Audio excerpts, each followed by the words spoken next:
So we're going to talk about how JavaScript executes its code. So JavaScript will always execute its code in the order that is written, in the order that is called.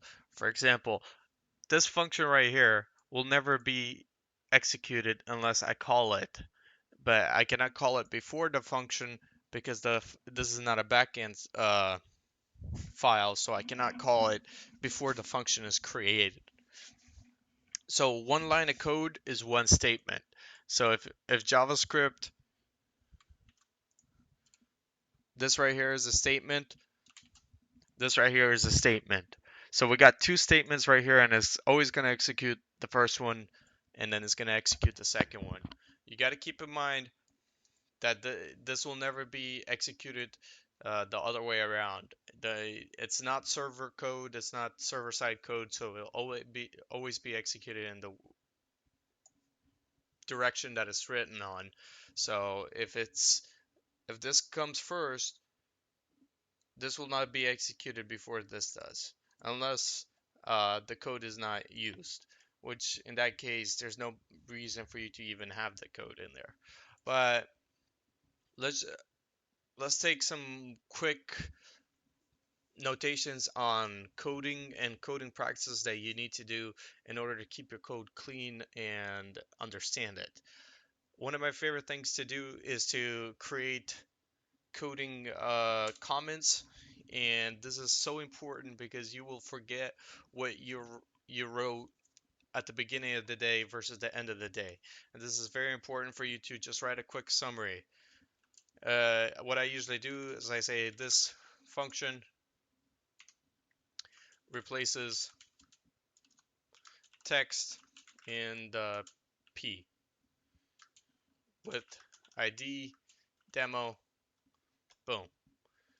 And I change the IDs at the demo, so this I would edit it based on that, and I would give a quick summary, and then later if there's some issues with the function, I could go back and I could read what it does. And you got to remember JavaScript is not affected by white space. So if I really wanted to, I could do variable x, variable y, uh, variable z, and this is not affected because most code is not affected by white space. So this is completely legal, or what you could do is you could even assign it. So you could assign it at 23. You could assign it a 5. Jeez. You could assign it a 4. Now, this is good common practice, and this is bad common practice. You see how those spacings are uptight and nothing left, and it looks kind of funny. You want to make sure you do good coding practice. Add your space marks. It's a space bar away. Don't be lazy. Click the space bar. Have your code look nice, and you could give a description. Uh,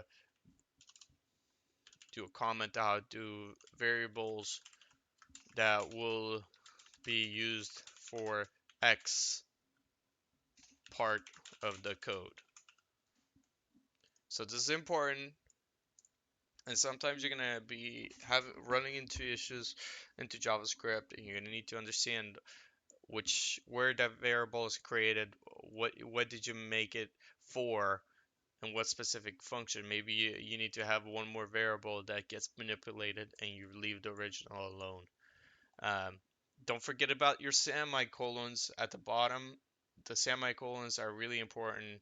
Uh, you'll even now I still forget semicolons, so it's really important for you to remember to add the semicolons at the end of the line and understand that this right here is one function, and if you don't call this function, this code will not get executed.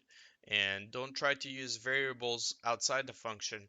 These variables right here cannot be used, let's say, it cannot be used outside that function because it's not global, it's only function based. and I'll explain that what that later is and how we work with that. Just know that you need to practice good code, otherwise you're going to run into a lot of issues and you're going to have a hard time understanding what your code did the previous day or previous hour if you don't know what your code is. And just to refresh your memory, add comments, and it's very easy to add comments to keep you on track of what you're doing.